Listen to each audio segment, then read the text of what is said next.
ప్రేక్షకులకు నమస్కారం. మా ఛానల్కి స్వాగతం. ముందుగా మా జ్యోతిష గురువులైనటువంటి మధుర కృష్ణమూర్తి శాస్త్రి గారికి, అలాగే బెంగళూరు వెంకటరామన్ గారు, Shakuntala world human computer Shakuntala Devi గారికి వారి యొక్క పాదపద్మాలకు నమస్కారం చేస్తూ, మరి ఈ రోజున మనం శుక్ర మహాదశ వస్తే ఏమిటి, ఈ 12 రాశుల పైన వాటి యొక్క ప్రభావం ఏ విధంగా ఉంటుందో మనం చూద్దాం.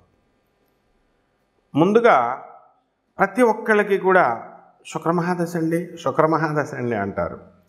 శుక్రమహాదశ రావాలండి అని కోరుకుంటారు. కానీ అందరికీ తెలియని విషయం ఏంటంటే, ప్రపంచ జనాభాలో సగం మందికి శుక్రమహాదశ రాకుండానే చనిపోతారు. అంటే కొన్ని వర్గం వాళ్ళకి గురు మహాదశ వస్తుంది, కొన్ని వర్గం వాళ్ళకి శుక్రమహాదశ వస్తుంది.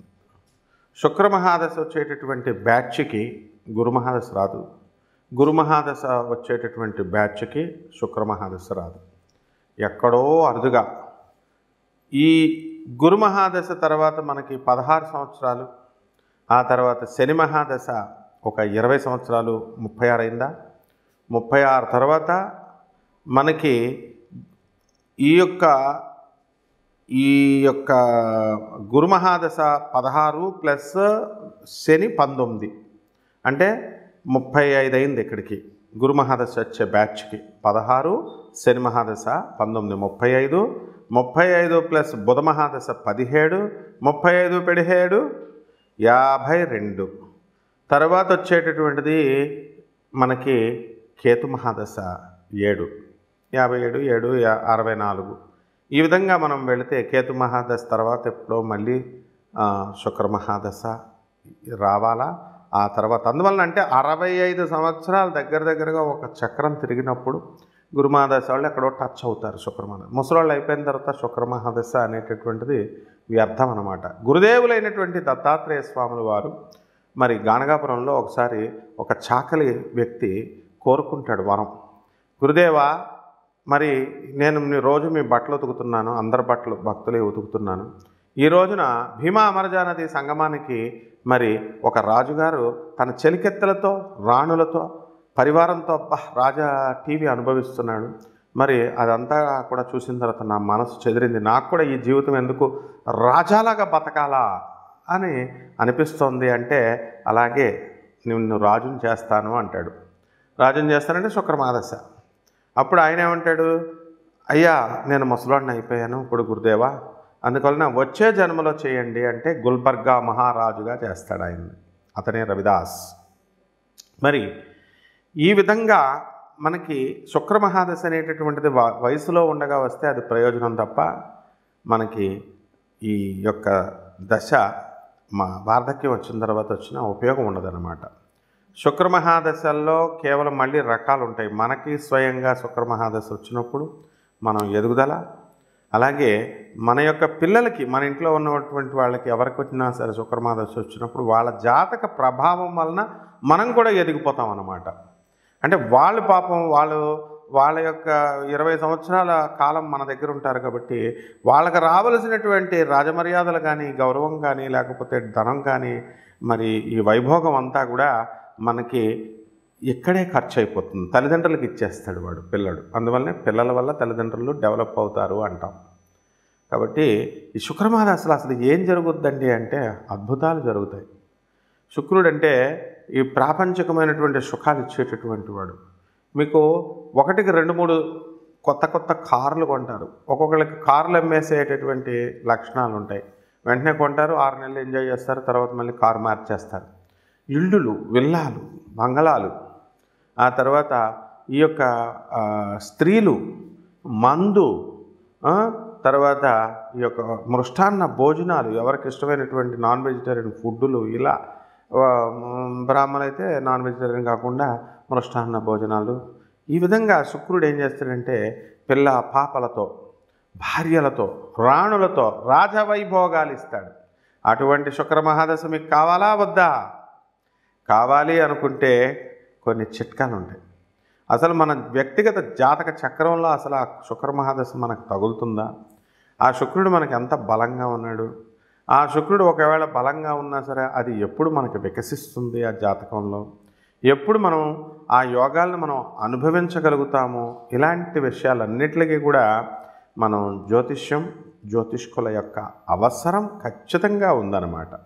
అంతేకాని యూట్యూబుల్లో చెప్పే వాటిని బట్టి లేదా పుస్తకాల మిడిమిడి జ్ఞానంతో బట్టి మేమంతా కూడా శుక్రమాదశ వచ్చేస్తుందండి, మాకు ఈ నక్షత్రం అండి, మాది కుంభరాశి అండి, మాది శతభిష నక్షత్రం అండి గురువుగారు, 3వ పాదం అండి, లగ్నం మాకు వృశ్చిక లగ్నం అండి, మాకు శుక్రమాదశ 1992లో వచ్చేస్తుందండి. ఏమిటిది? గురువు దగ్గరికి వచ్చేటటువంటి పద్ధతి అదేనా? మీరు ఎలా రావాలా? అయ్యా నేను ఈ ప్రాబ్లంలో ఉన్నాను, నేను ఈ చిక్కులో ఉన్నాను, మరి అటువంటి ప్రాబ్లం నుంచి నాకు విముక్తి చేయడానికి నాకు దారి చూపించండి అని రావాలా. ఏదో క్యాజువల్గా సరదాగా మనం ఆ యూట్యూబ్లో వచ్చేది, వాళ్ళ చెప్పేది, వీళ్ళ చెప్పేది, ఎవరు చెప్పినా ఒకటే ఉంటుంది. అలా కాకుండా మీరు చూసుకుంటూ ఉంటే జ్యోతిష్యాన్ని నవ్వుల పాలు కనుక చేసినట్లయితే మీ జీవితమే నవ్వుల పాలు అవుతుంది. నవ్వులాటకు జ్యోతిష్యం కాదు, it's a very serious mission. అందువలన ఇందులో చాలా జాగ్రత్తగా మనము ఈ శుక్ర మహాదశ మనకి ఎప్పుడు వస్తుంది, మనకి శుక్రుడు రివర్స్ ఫలితాలు కూడా ఇస్తాడు. ఇప్పుడు భార్య అనేటటువంటి ఆమె మరి సుఖాన్ని ఇస్తుంది, నీ ఇంటిని నిర్మాణం చేస్తుంది, నిన్ను గౌరవిస్తుంది, తన జీవితాన్ని అంకితం చేస్తుంది, తన తల్లిదండ్రులని ఫ్యామిలీని వదిలేసి నీ దగ్గరికి వస్తుంది. మరి నువ్వు కనుక సరిగ్గా ట్రీట్మెంట్ చేయకపోతే ఆమె బాధపడుతుంది. కొంతమంది మరి పెద్దల ఇంటర్ఫియరెన్స్ అనవసరంగా వీళ్ళిద్దరి మధ్య ఉన్నటువంటి గ్యాప్ని పెంచేసి వాళ్ళిద్దరు కూడా డైవర్స్ కారణాలు అవుతున్నారు. ఇది ఎప్పుడు జరుగుతుందంటే శుక్రుడు వ్యతిరేక దిశలో ఉన్నప్పుడు కానీ, వ్యతిరేక ఫలితాలు ఇచ్చేటప్పుడు కానీ, శత్రు క్షేత్రాల్లో ఉన్నప్పుడు కానీ మరి శుక్రుడు ఎప్పుడు కూడా మంచే చేస్తాడని అనుకోకూడదు, హాని కూడా చేస్తాడు. కాబట్టి మీరేం చేయాలండి అసలు ఫస్ట్ అంటే, ఈ హాని జరిగేటప్పుడు మనము భార్యే పెడుతుంది, సుఖాన్ని ఇచ్చింది, మరి కష్టాన్ని కూడా ఆమె వేస్తుంది, పోలీస్ స్టేషన్ తీసుకెళ్తుంది, తప్పే ఉంది, కోర్టులో కేసు వేస్తుంది, తప్పే ఉంది, నీకు ప్రెస్టేజ్ ఎందుకు, నీకు పోలీస్ స్టేషన్కి లాక్కెళ్ళిపోయారండి, నువ్వు నా లాక్కెళ్ళిపోయావు, కోర్టులకు నన్ను ఇడ్చేసావు కాబట్టి నేను నీతో కాపురం చేయను, ఇవన్నీ కుదరవమ్మా. ఎందువలనంటే నువ్వు ఆమెను ఎక్స్ట్రీమ్ స్టేజ్కి తీసుకెళ్ళి సాగదీస్తే ఆడది ఎవరు కూడా ఇంచుమించుగా మీకు కోర్టులకు వెళ్ళరు, పోలీస్ స్టేషన్కి వెళ్ళరు. ఇది భారతదేశం, స్త్రీని గౌరవించే దేశం. కొన్ని పాతివ్రత్య ధర్మాలతో స్త్రీ కట్టుబడి ఉంటుంది. కొంతమంది మరి ఈ పోలీస్ స్టేషన్కి వెళ్ళారు, కోర్టులకు వెళ్ళారంటే యూ హ్యావ్ టు అడ్జస్ట్. అదే నాతి చరామి అంటే వివాహ వ్యవస్థలో. ఆమె కొట్టినా తిట్టినా నేను వదలను అని ప్రమాణం చేస్తావు, నువ్వే ప్రమాణం బ్రేక్ చేస్తున్నావు. మరి నువ్వు ప్రమాణం బ్రేక్ చేసి ఆ ఆడవాళ్ళ మీద తోసేస్తే ఎట్లా? కాబట్టి ఈ శుక్రమహాదశ ముందుగా వికసించాలంటే ఫస్ట్ ఇంట్లో మీ తల్లి దగ్గర నుంచి ప్రారంభించాలా. తల్లిని బాగా చూసుకోవాలా, తల్లికి తిండి పెట్టాలా, తల్లి చెప్పేది వినాలా. ముసలాళ్ళు అయిపోయారని చెప్పేసి వాళ్ళని మరి దూరంగా వదిలేయడం కానీ, మరి వేరే అనాథ శరణాలయాల్లో ఓల్డేజ్ హోముల్లో చేర్చడం చాలా తప్పు. తల్లిదండ్రులకి ఇద్దరు గుప్పుడు బియ్యం పెట్టకుండా తల్లినేమో అన్న ఇంట్లో పెట్టి 3 నెలలు, తల్లినేమో అదే టైంలో చిన్నతమ్ముడి ఇంట్లో పెట్టి వాళ్ళని సెపరేట్ చేసేటటువంటి, నిన్ను అలా సెపరేట్ చేసి పెంచారా వాళ్ళు? మరి భార్యకు భయపడి అలా చేస్తావా నువ్వు? Can't you convince your wife? నీ భార్యను నువ్వు ఒప్పించలేవా? మరి భార్య కూడా ఒప్పుకుంటుంది, ఏమండి బాబు మా భార్య ఒప్పుకోవట్లేదంటే నీ ప్రవర్తన బట్టి ఒప్పుకోదు. ఒప్పించుకునేటటువంటి వాళ్ళు ఒప్పుకుంటారు. హ్యుమానిటీ అనేటటువంటిది ఉంటుంది, మానవత్వం అనేటటువంటిది. కాబట్టి మీరంతా కూడా ఈ శుక్రమహాదశ రావాలంటే ప్రారంభం తల్లి నుంచి గౌరవించాలా, తర్వాత నీ భార్యను గౌరవించాలా, తర్వాత నీ ఇంట్లో ఆడపిల్లల్ని, నీకు పుట్టిన పిల్లల్ని గమనించాలా, గౌరవించాలా. నీ చుట్టుపక్కల ఉన్నటువంటి స్త్రీలందరినీ కూడా కామ దృష్టితో చూడకుండా నువ్వు చక్కటి మంచి దృష్టితో నువ్వు చూసినప్పుడు మాత్రమే శుక్రగ్రహము వికసిస్తుంది. అంతేగాని యూట్యూబ్లో చెప్పేటటువంటి జ్యోతిష్కులు శుక్రుడు బొబ్బర్లు కిలోంపో బొబ్బర్లు ఇచ్చేయండి, తర్వాత చక్కగా దానాలు చేయండి, మనకి ఇది తెలుపు వస్త్రాలు దానం చేయండి, శుక్రవారం నాడు దానం చేసేయండి, 6 గంటలకు చేసేయండి, ఒక 50,000 పట్టరండి, నాకు 1,00,000 రూపాయలు పట్టరండి, నేను శుక్రుడికి మనం పూజ చేసేస్తామంటే నీ డబ్బులు వేస్ట్ తప్ప 0.0001% రిజల్ట్ కూడా రాదు. ఫస్ట్ బేసిక్స్ నుంచి రావాలి మీరు. అలాగే వాళ్ళకి డబ్బులు వస్తాయేమో కానీ నీకైతే మాత్రం శుక్రుడు తోలు తీసేస్తాడు, అందులో డౌటే లేదు మళ్ళా. కాబట్టి ఈ యొక్క శుక్రుడికి ఈ మధ్యకాలంలో ఫ్యాషన్ అయిపోయింది. ఏమండి ఆ టెంపుల్కి వెళ్తున్నామండి, ఈ టెంపుల్కి వెళ్తున్నామండి, అక్కడ జపాలు చేయించామండి, ఇక్కడ పూజలు ఇవి ఏమీ కూడా ఉండవు. స్త్రీ శాపం, శుక్రశాపం అంటే స్త్రీ శాపం. తల్లి శపించిందంటే ఇంక నువ్వు నీ జన్మలో, ఈ జన్మలో కాదు ఇలాంటి 7 జన్మలో నువ్వు పైకి రావు. నీ పెళ్ళం శపించిందంటే 14 జన్మల పైకి రావు నువ్వు. నీ కూతురు శపించిందంటే 21 జన్మల బయటికి రావు. Multiples of 7. ఇందులో ఎవరికి ఎనీ అబ్జెక్షన్ ఉంటే డైరెక్ట్ నా నెంబర్ ఇస్తున్నాం, నా నెంబర్కి కాల్ చేసి మాట్లాడచ్చు. I challenge everyone. అంతేగాని చదువుకున్నాం మేము, చదువుకుంటే చదువు నీకు కన్నింగ్నెస్ నేర్పుతుందా? వీడియో చూస్తున్నప్పుడు ఏంటి కామెంట్ చేస్తారు మీరు? మంచి చెప్పేది వినరా? మంచి చెప్పేది ఎక్కదా? మీ తల్లికి మీకు తిండి పెట్టమంటే మీకు భారంగా ఉందా? మీ పిల్లల్ని బాగా చూసుకోండి అంటే మీకు భారంగా ఉందా? టైటిల్ ఒకటి, సొల్లు ఒకటి అని కొంతమంది పెడుతూ ఉంటారు, అందరికీ పెడుతూ ఉంటారు. This is my class room, నేను చెప్పేదే వేదం. ఇక్కడ ఇష్టమైన వాళ్ళు వినొచ్చు, లేని వాళ్ళు they have to pit out of the class. I'm the professor. అందరు చెప్పినట్టు పిలక పట్టుకున్న పంతులు కాదు నేను. కాబట్టి ఈ శుక్రుడు, శుక్రాచార్యుల వారంటే ఏమనుకుంటున్నారు అసలు? శుక్రుడంటే రాక్షసుల గురువు. ఆఫ్టర్ ఆల్ దేవతల గురువు అయినటువంటి బృహస్పతికి గురుడికి కూడా గురువు ఆయన. తమాషాగా ఉందా? శుక్రాచార్యుడు అంటే జైళ్ళకి పంపించేస్తాడు 498A కేసులు పెట్టి. ఏంటది 498A? కట్న వేధింపులు, గృహహింసలు. భార్య పెట్టేస్తుంది కేసులు నాయన. 494 IPC, రెండో పెళ్ళి, బైగామి చేసేసుకుంటున్నారని. 495 నీకు బెయిల్ రాదురా నాయన. 495 పెట్టేసిందంటే నీ పెళ్ళం, నీకు అసలు ఇంకా జీవితాంతం బయటకు రాలేవు. మళ్ళీ జాలిపడి ఆ లాయర్లు ఆ సెక్షన్ని మారుస్తారు 495 కింద. ఆ జడ్జీలు దయతలిచి వీడి జైల్లో కుమ్ము మగ్గైపోవాలని చెప్పేసి వాళ్ళు 494 కింద మారిస్తే ఒక పోలీస్ ఆఫీసరు, ఒక చక్కగా ఒక ల్యాండ్ కౌన్సిల్ లాయరు, జడ్జి ముగ్గురు ఒప్పుకుంటేనే పబ్లిక్ అప్పుడు మాత్రమే సెక్షన్ మారుస్తారు. ఇవన్నీ నీకు తెలియదు సామాన్య మానవుడు. అబ్బే మా పెళ్ళని బాధేస్తా, అబ్బే మా పెళ్ళం ఎందుకు పెట్టాలా కేసులు అంటావు. నో, ఈ మధ్యన ఇంకోటి వచ్చేసింది, లివింగ్ రిలేషన్ వచ్చిందండి. సుప్రీంకోర్టు 498 కేసులో అసలు కేసులు లేవండి, కేసులు తీసుకోవట్లేదండి. నీకు ఏం తెలుసు నాయన? డీసీపీ పర్మిషన్ ఉండి డీసీపీ అబ్జర్వేషన్లో ఉన్నప్పుడు మాత్రమే నీ మీద కేసు, నీ ఒక్కడి మీదే ఉంచి నీ భార్యని, నీ తల్లిని, నీ తండ్రిని, నీ చెల్లెల మీద, నీ తమ్ముళ్ళ మీద పెట్టిన కేసు పక్కకు జరిపిస్తారు నాయన. ఇవన్నీ ఉంటాయి. ఇవన్నీ ఏం లేకుండా ఉత్తి కామెంట్ పెడితే, నా మీద కామెంట్ పెడితే నేనేం చేస్తాను తెలుసా? క్రిమినల్ నోటీస్ పంపించేస్తాం కదా. నా పుట్టలో నువ్వు వేలు పెడితే నేను కొట్టనా చెప్పు? ఫ్రీగా వచ్చిన వీడియో వినొచ్చు కదా, నువ్వు నేర్చుకోవచ్చు కదా, నీకు మంచిగా కదా చెప్తున్నావు. కాబట్టి శుక్రమహాదశ రావాలంటే ఇవన్నీ ఫాలో అవ్వాలా. నీకు 20 సంవత్సరాలు చదువు వచ్చిందంటే చిన్నప్పుడు ఎల్కేజీ నుంచి నీకు టీచర్లు, స్కూల్ వాళ్ళు ఏం చెప్పారో ఆ డ్రెస్ వేసుకొని, ఆ బెల్ట్ పెట్టుకొని, ఆ రూల్స్ విన్నప్పుడు మాత్రమే నీకు డిగ్రీ వచ్చింది. ఇప్పుడు ఐఎమ్ బీటెక్, ఐఎమ్ ఎంఎస్ అంటే కుదరదమ్మా. శుక్రుడు తోలు చేసేస్తాడు. శుక్రాచార్యుడు కాసుకొని కూర్చున్నాడు. కాబట్టి జాగ్రత్తగా ఉండండి. ఇప్పుడు 12 రాశుల పైన మనం ఏ రకంగా ప్రభావం ఉందో చెప్దాం.